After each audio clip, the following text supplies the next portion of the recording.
ആരെല്ലാം മറയ്ക്കാൻ ശ്രമിച്ചാലും ആരെല്ലാം അവഗണിക്കാൻ ശ്രമിച്ചാലും വിഴിഞ്ഞം പദ്ധതി എന്ന് പറയുമ്പോൾ ഒരു സംശയവുമില്ല മലയാളിയുടെ മനസ്സിലേക്ക് തെളിഞ്ഞു വരുന്നത് ഉമ്മൻചാണ്ടിയുടെ നിഷ്കളങ്കമായ പുഞ്ചിരിക്കുന്ന മുഖമായിരിക്കും എന്നതിൽ സംശയമില്ല.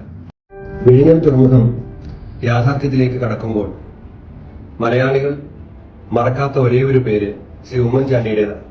ഉമ്മൻചാണ്ടി എന്ന ഭരണാധികാരിയുടെ ഭരണ മികവിന്റെ ഇച്ഛാശക്തിയുടെ ഉദാഹരണമാണ് വിഴിഞ്ഞം തുറമുഖം. വിഴിഞ്ഞം തുറമുഖത്തിന് വേണ്ടി ഒരുപാട് ഗവൺമെന്റുകൾ, ഒരുപാട് മുഖ്യമന്ത്രിമാർ അവരവരുടെ കാലങ്ങളിൽ പരിശ്രമങ്ങൾ നടത്തിയിട്ടുണ്ട്.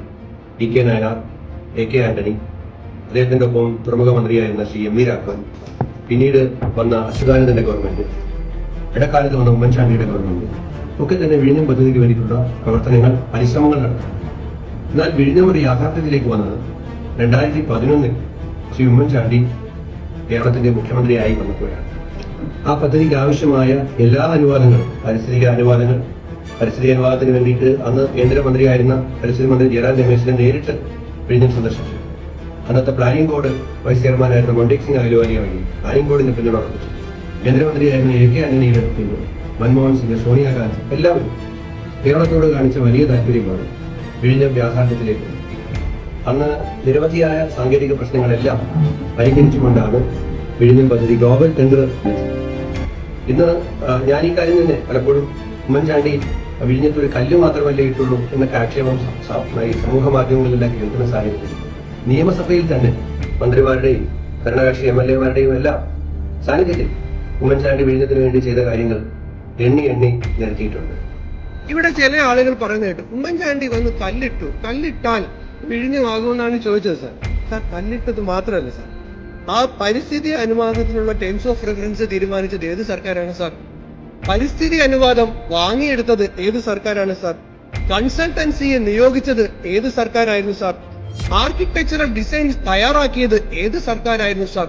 ഗ്ലോബൽ ടെൻഡർ ക്ഷണിച്ചത് ഏത് സർക്കാരായിരുന്നു സാർ? ആ ടെൻഡറിൽ ക്വാളിഫൈ ചെയ്ത കമ്പനിയുമായി കരാർ ഒപ്പിട്ടത് ഏത് സർക്കാരായിരുന്നു സാർ? ആ കരാറിന്റെ അടിസ്ഥാനത്തിൽ നിർമ്മാണവും തുടങ്ങിയത് ഏത് സർക്കാരായിരുന്നു സാർ? അവിടെ ഭൂമി ഏറ്റെടുത്തത് ഏത് സർക്കാരായിരുന്നു സാർ? മത്സ്യത്തൊഴിലാളികൾക്ക് വേണ്ടിയിട്ട് നഷ്ടപരിഹാര പാക്കേജ് 380 കോടി അനുവദിച്ച് നടപ്പിലാക്കിയത് ഏത് സർക്കാരായിരുന്നു സാർ? 1000 ദിവസം കൊണ്ട് പൂർത്തിയാക്കുമെന്നൊരു ബോർഡ് വെച്ച് അതുമായി മുന്നോട്ട് പോയത് ഏത് സർക്കാരായിരുന്നു സാർ? ഉമ്മൻചാണ്ടിയുടെ സർക്കാരായിരുന്നു സാർ. അല്ലാതെ ഒരു കല്ലിട്ടിട്ട് മാറിപ്പോയിരുന്നതല്ല സാർ. ഇപ്പോൾ വിഴിഞ്ഞം പദ്ധതി ആഘോഷിക്കുന്ന ആളുകൾ മുൻപ് എന്താണ് ചെയ്തത്? കടൽ കൊള്ള എന്നാണ് CPM പാർട്ടി പത്രം ദേശാഭിമാനി വിഴിഞ്ഞം പദ്ധതിയെ വിശേഷിപ്പിച്ചത്. അന്ന് പാർട്ടി സെക്രട്ടറി ആയിരുന്ന ഇപ്പോഴത്തെ മുഖ്യമന്ത്രി 6000 കോടിയുടെ അഴിമതിയാണ് ആരോപിച്ചത്. അന്നത്തെ CPM നേതാക്കന്മാർ വിഴിഞ്ഞത്തിന്റെ പേരിൽ ഉമ്മൻചാണ്ടി ഞങ്ങൾ അധികാരത്തിൽ വന്നാൽ കയ്യാമം വെച്ച് തെരുവിൽ കൂടെ നടത്തിക്കും എന്ന് പ്രസംഗിച്ചവരുണ്ട്. അവര് അങ്ങനെ പറയുക മാത്രമല്ല ചെയ്തത്, അധികാരത്തിൽ വന്നപ്പോൾ ആദ്യം ചെയ്തത് വിഴിഞ്ഞം പദ്ധതി ഉമ്മൻചാണ്ടി അഴിമതി നടത്തിയിട്ടുണ്ട് എന്ന് അന്വേഷിക്കാൻ ജസ്റ്റിസ് രാമചന്ദ്രൻ നായർ കമ്മീഷനെ നിയോഗിക്കുകയാണ് ചെയ്തത്.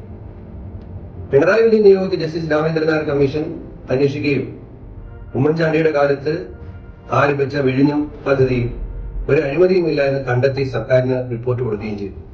നോക്കൂ, വിഴിഞ്ഞം പദ്ധതിയുമായി മുന്നോട്ട് പോയാൽ കയ്യാമം വയ്ക്കും എന്ന ഭീഷണി കേട്ടിരുന്നെങ്കിൽ 7000 കോടിയുടെ പദ്ധതിയിൽ 6000 കോടിയുടെ അഴിമതി ആരോപണം വന്നപ്പോൾ അതിൽ ഭയന്ന് പിന്മാറിയിരുന്നെങ്കിൽ ഇന്ന് കേരളത്തിന് വിഴിഞ്ഞം പദ്ധതി ഉണ്ടാകുമായിരുന്നു.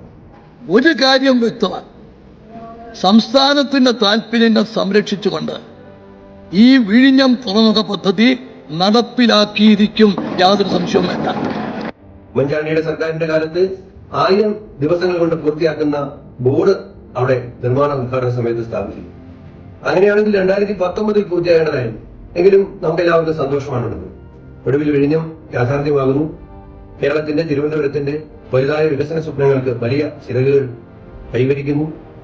ഈ സന്തോഷത്തിൽ തീർച്ചയായും ഏറ്റവും കൂടുതൽ സന്തോഷിക്കുന്നത് ഇപ്പോൾ നമ്മളോടൊപ്പം ഇല്ലെങ്കിലും ഉമ്മൻചാണ്ടിയുടെ ആത്മാവ് സന്തോഷിക്കുന്നുണ്ടാകും. ആരെല്ലാം മാറ്റാൻ ശ്രമിച്ചാലും ആരെല്ലാം അവഗണിക്കാൻ ശ്രമിച്ചാലും വിഴിഞ്ഞം പദ്ധതി എന്ന് പറയുമ്പോൾ ഒരു സംശയവുമില്ല മലയാളിയുടെ മനസ്സിലേക്ക് തെളിഞ്ഞു വരുന്നത് ഉമ്മൻചാണ്ടിയുടെ നിഷ്കളങ്കമായ പുഞ്ചിരിക്കുന്ന മുഖമായിരിക്കും എന്നതിൽ യാതൊരു സംശയമില്ല.